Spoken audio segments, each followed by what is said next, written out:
What sort of mess have you gotten yourself into now, Elisa? You mean, what sort of mess have you got me into? Hello, welcome back to another episode. Watch out, spoilers ahead. The opening scene of Amazon Prime Video's sci-fi series The Peripheral may appear perplexing at first, but the barefoot girl carries a deeper meaning that will likely become clear as the series progresses. The first episode of The Peripheral begins with Gary Carr's Wilf Netherton sitting uncomfortably on a bench in 2099 London. A barefooted girl approaches him and they converse, the tension failing to conceal the obvious bond these characters share. While the sight of Wilf talking to a child while wearing no shoes is unmistakably strange, this opening sequence contains major hints for The Peripheral Season 1 and beyond. Viewers with a knack for names will recognize the barefooted girl as Elita West, the mysterious Cockney tour guide who first transports Flynn Fisher into the future and then follows her into the research institute. Because the barefoot bench bickering takes place in 2099, The Peripheral suggests Wilf and Elita's conversation takes place before Flynn's arrival, and Flynn later tells Burton she traveled to 2110. Unless Elita grew up quickly, her youthful appearance in this scene must indicate she's piloting a peripheral. The real Elita is somewhere else, and the young, barefooted girl is just a shell she's using to communicate with Wilf in private.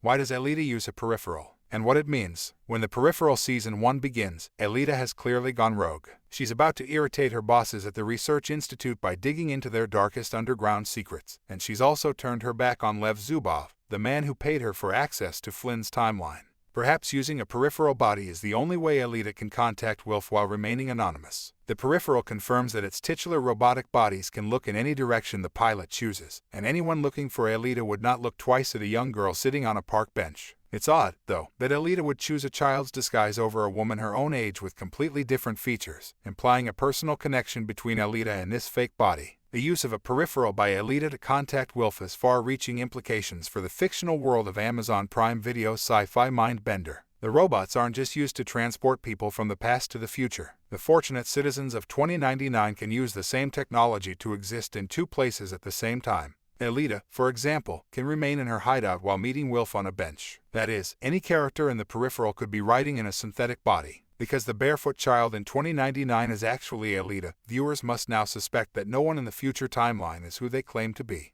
Just because a character appears to be familiar, Episode 1's confirmation that peripherals aren't only used for time travel means the mind within could belong to anyone. The conversation between Elita and Wilf sets up the peripheral's story. With Elita and Wilf's conversation, the peripheral throws the audience into the deep end, and viewers unfamiliar with William Gibson's book will likely have no idea what they're talking about.